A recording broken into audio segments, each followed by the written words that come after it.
Assalamualaikum warahmatullahi wabarakatuh. Marhaban ya Ramadan. Sudah berbuat baik apakah Anda hari ini insan persada? Senang sekali saya Rini Mas Kanari dapat kembali menyapa Anda di program Jelajah Ramadan. Nah, untuk edisi kali ini, saya akan mengajak Anda mengunjungi satu masjid unik yang ada di Desa Pandulangan, Alabio, Kabupaten Hulu Sungai Utara. Namanya adalah Masjid Jami Pandulangan.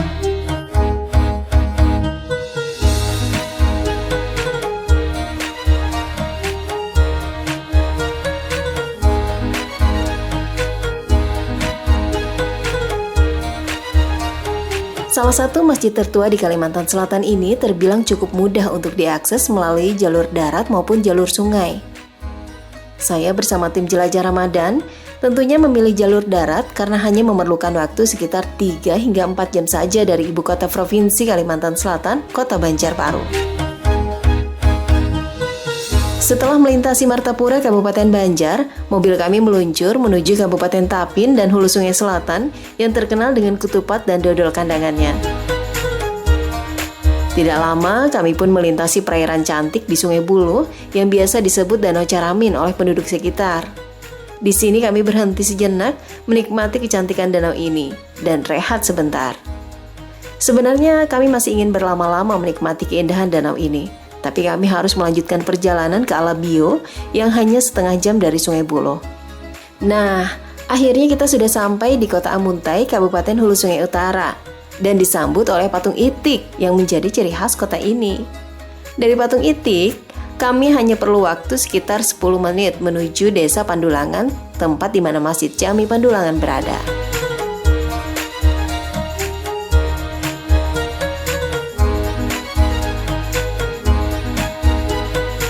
Nah, insan persada, saya sudah sampai di Masjid Jami Pandulangan yang ada di Desa Pandulangan. Dan orang lebih mengenalnya dengan Masjid Besar. Seperti apa masjid ini dan apa sejarah yang ada di dalamnya? Ayo ikuti saya yuk.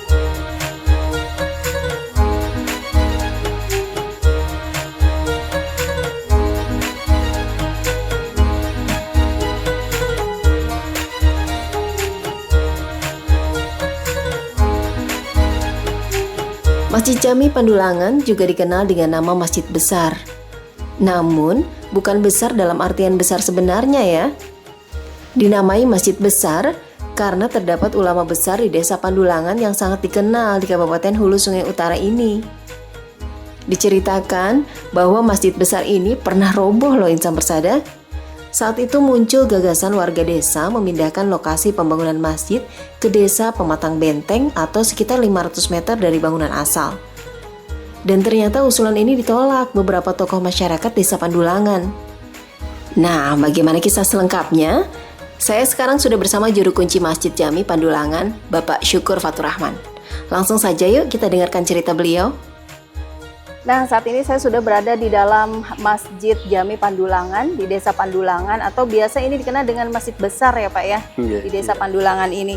Saya sudah bersama dengan juru pelihara di Masjid Jami Pandulangan ini, ada Bapak Syukur Faturrahman. Assalamualaikum Pak Syukur. Waalaikumsalam warahmatullahi wabarakatuh. Pak Syukur, kami mau lebih lagi mengulik dengan keberadaan dari Masjid Besar ini, boleh ya Pak ya? Iya. Mengenai sejarah berdirinya dari masjid ini, karena ini tergolong masjid tertua juga di Kalimantan Selatan Pak ya? Iya. Bagaimana sejarah pendiriannya nih Pak? Dulunya sebelum masjid ini dibangun, ada sebuah masjid yang berada di Desa Teluk Betong, sekitar kurang lebih 1,5 kilometer dari masjid ini. Kemudian pada saat itu lantaran penduduknya semakin bertambah, lalu masjid itu dibongkar dan dipindah ke Desa Pandulangan ini. Sampai sekarang masih ada bahan-bahan bangunan yang di Masjid Teluk Betong itu yang ditajak di Desa Pandulangan ini. Kemudian pada tahun 1878 dibangunlah masjid di Desa Pandulangan ini yang bernama Masjid Jami Besar. Pada saat itu baru masjid ini sebagai rangka. Kemudian terjadi angin ribut, lalu robohlah bangunan ini. Oh, sempat roboh ya Pak ya? Yes, sempat roboh. Kemudian pada saat itu musyawarah di beberapa desa yang menempati masjid ini. Di antaranya 5 desa, yaitu Desa Sungai Pandan, Desa Teluk Betung, Desa Pandulangan, Desa Sungai Tabukan, dan Desa Pematang Binteng. Kemudian pada saat itu mendapatkan hasil musyawarah, masjid ini kembali dibangun ke Desa Pematang Binteng. Oh, berpindah tempat. Iya.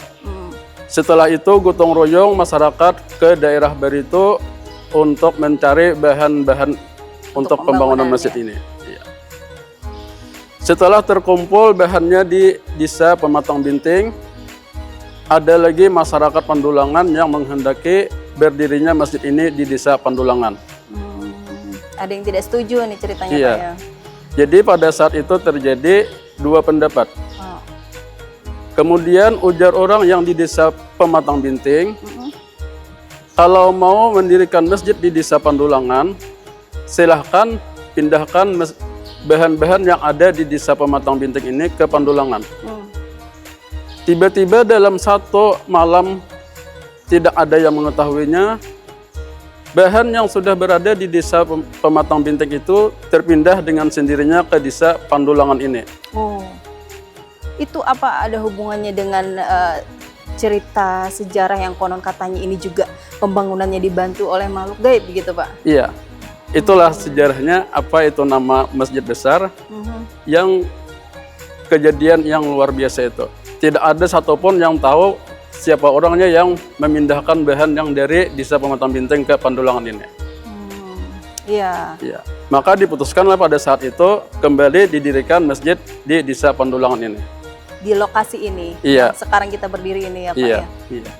Itu masih di tahun-tahun 1800-an Tahun ya? 1878. 1878. Iya.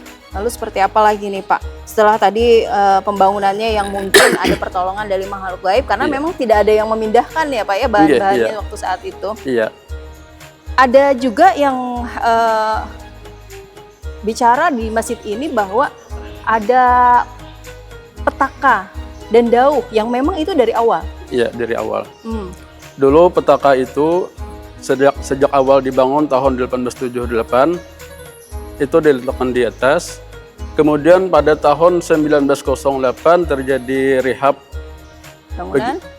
bangunan yang bagian atas, lalu diganti dengan petaka yang ada sekarang ini. Kemudian pada saat itu kebetulan di daerah Kelua ada yang membangun masjid, maka dipindahlah itu ke Masjid Kalua yang baru membangun masjid itu, dan dibeli dengan harga 22 belek padi. Petaka ini? Iya. Kemudian pada saat itu setelah dipindah ke Masjid Kalua, beberapa malam terjadi ada keanehan. Apa tuh Pak? Terjadi ada bunyi suara menangis. Setelah didatangi orang ke dalam masjid, tidak ada manusia yang menangis. Ternyata malam berikutnya kembali seperti itu lagi, diperiksa tidak ada lagi. Beberapa malam kemudian ada suara, pulangkan kami ke Alabio. Jadi kata orang yang di sana kan, selain daripada yang petaka 3 beranak ini, tidak ada yang dari Alabio. Lalu dipulangkanlah ke Alabio. Kembali lagi ke sini. Dan sampai sekarang diabadikan di bawah tangga ini. Di bawah tangga inilah petakanya ya Pak ya? Iya. Artinya ini juga memiliki kisah unik atau keramatnya ya Pak? Gitu. Iya. Itu memang ada beberapa, bukan hanya petaka ini yang memiliki nilai keramat atau hal-hal yang mungkin tidak bisa dinalar dengan logika ya. Iya. Dauh juga seperti itu Pak? Dauh juga seperti itu. Dulu panjangnya dauh itu 3 meter. Kalau dipukul dauh itu suaranya sampai terdengar ke Amuntai. Wow. Iya. Dipukulnya di sini. Iya. Tapi suaranya sampai terdengar ke Amuntai. Jadi setelah itu dimasukkan dauh ke dalam rumah penjaga masjid. Lantaran tidak muat lagi kan di situ, lalu dipotong 1 meter. Setelah dipotong, ya? setelah dipotong 1 meter, lalu bunyi dauh itu berkurang. Tidak seperti yang dulu lagi sampai ke muntai. Sekarang dauhnya dulu memang dauh itu ditaruhnya di sekitar masjid ini ya Pak ya? Atau Ya, memang dari awal di rumah penjaga? Dari awal. Itu dulunya kan rumah itu direhab. Nah, lalu kan tempat dauhnya itu memang di situ? Iya, memang di situ. Makanya kenapa jadi dauh atau beduk ya Pak ya? Iya, Kalau beduk. sekarang kita menyebutnya itu ditaruhnya di rumah penjaga masjid ya, bukan di masjid. depan masjidnya atau di mana gitu ya. Iya. Karena memang dari awal di sana meletakkannya. Iya. Dan itu juga punya cerita tersendiri ya. Iya. Ada keramatnya juga Pak ya tadi, bahwa suaranya sampai ke Amuntai. Sampai ke Amuntai sana. Waduh, jauh sekali ya Pak ya. Iya. Ini cerita tentang ini juga Pak. Kami tadi pas masuk ke sini tiba melihat tangga yang berputar-putar di tengah-tengah masjid. Itu ceritanya seperti apa sih Pak? Itu ceritanya untuk naik ke atas seperti Bilal itu kan setiap hari raya atau hari Jumat itu ajannya di atas. Oh, itu untuk tempat ajan ya Pak ya? Sampai ke atas sana, ke pojoknya sana kan. Jadi kalau mau ke atas tidak lagi dari luar, bisa dari dalam langsung naik ke atas. Iya, ini ada di dalam masjid ini nih Insan Persada. Kalau ketika kita masuk itu di tengah-tengah ada satu tiang. Iya. Yang menjulang ke atas itu tiang itu dililiti oleh tangga. Iya Pak ya. Iya. Dan ternyata di ujungnya di atas itu adalah tempat Bilal untuk ajan. Iya. Itu biasanya ajannya kapan Pak? Setiap hari, setiap waktu atau seperti apa? Setiap hari raya dan setiap hari Jumat. Oh, setiap hari Jumat dan hari raya. Iya. Dipakainya. Iya. Tapi kalau harian biasa kalau ini harian tetap di bawah saja ya seperti biasa. Tapi ini termasuk unik ya, memang bersejarah ya Pak ya. Iya.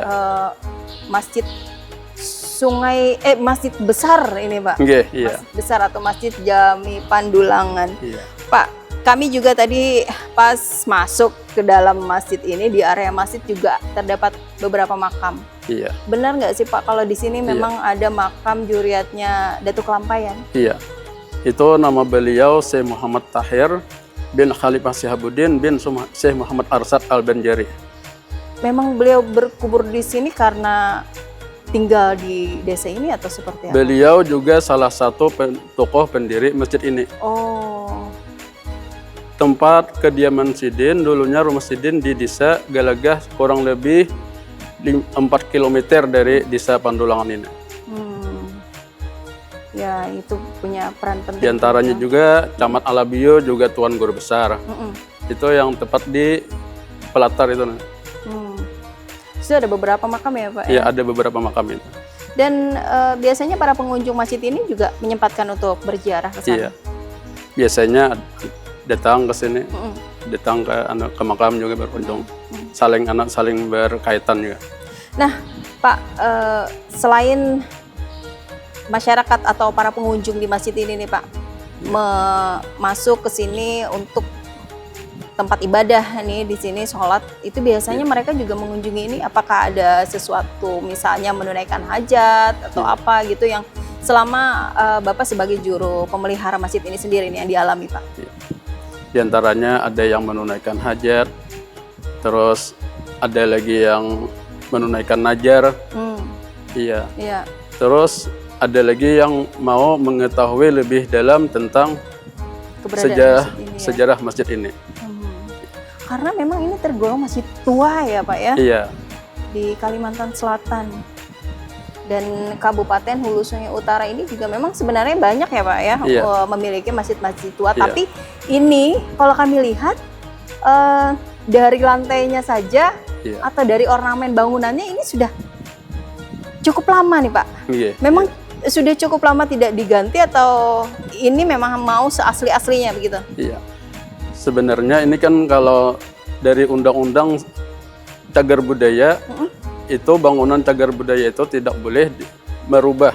Oh. Nah, jadi ini kan sebagian ada yang dirubah, sebagian ada yang tetap, tapi yang intinya bentuk bangunan tidak boleh dirubah. Itu Undang-Undang Cagar Budaya. Ya, karena memang Iya. masjid ini masuk dalam cagar budaya. Iya, Ya. Jadi bangunannya tetap ini tetap seperti dulu. asli ini ya, Iya, bangunan tetap. asli ya Pak Iya. ya. Dan semuanya juga tapi ada yang direhab tidak Pak? Misalnya nih karena banjir atau Iya. apa, di sini pernah kena banjir nggak sih? Alhamdulillah tidak pernah kena banjir. Tidak pernah ya Pak ya? Iya, Walaupun tadi kami melintasi Iya. jalan ini Iya. agak apa kata orang agak limpuar juga nih banyu sungai yang ada dulu di depan dulu masjid. memangnya sebelum corona halaman ini agak rendah. Ya. Jadi sesudah corona itu kan lalu ada peninggian di jalan raya. Heeh. Jadi sesudah peninggian itu alhamdulillah tidak lagi pernah masuk ke dalam halaman sini. Cuman sebatas halaman aja, tidak Iya. sampai ke dalam masjid. ini. Iya. Ya. Itu pun cuman sejengkal ini.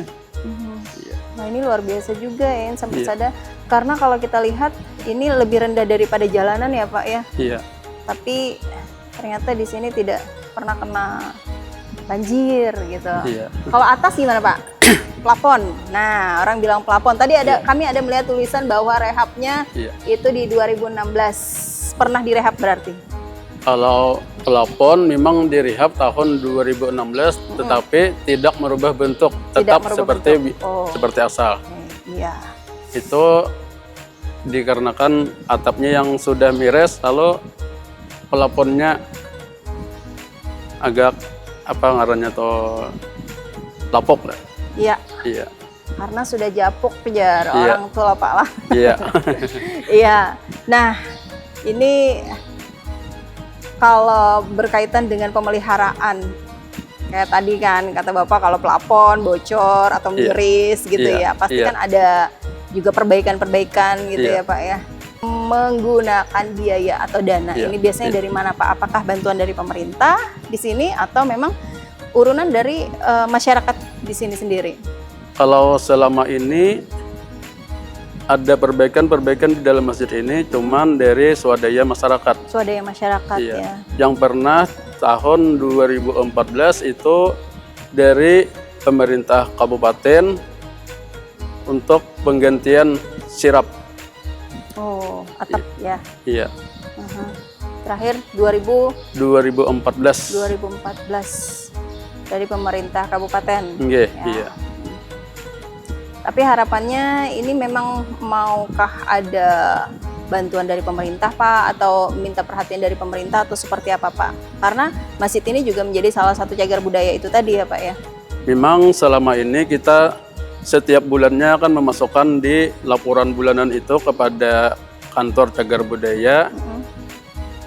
Selama ini belum ada respon dari cagar budaya. Bahkan pada bulan Agustus kemarin selama 14 hari BPK Kaltengsel mengadakan penelitian di masjid ini. Sampai sekarang belum ada lagi kejelasannya apakah ada bantuan atau bagaimana, belum ada lagi kejelasannya.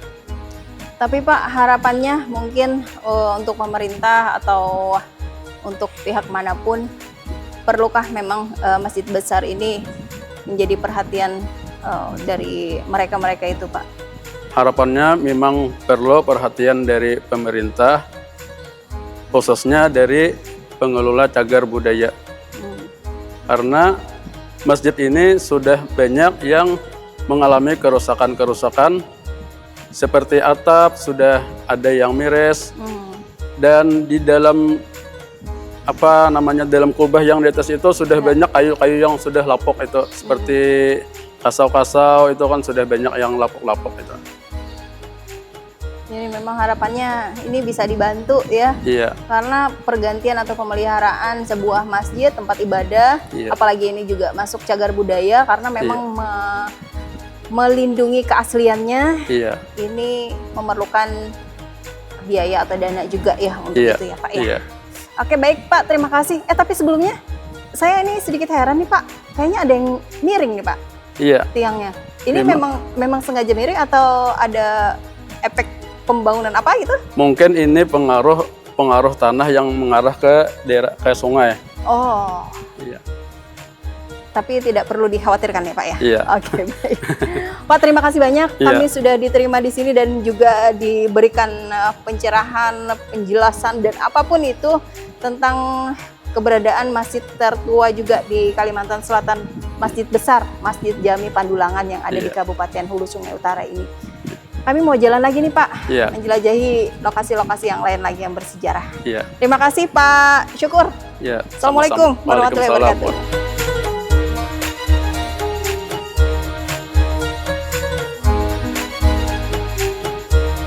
Alhamdulillah, Insan Persada, kita sudah selesai mengulik Masjid Jami Pandulangan yang ada di Kabupaten Hulu Sungai Utara ini.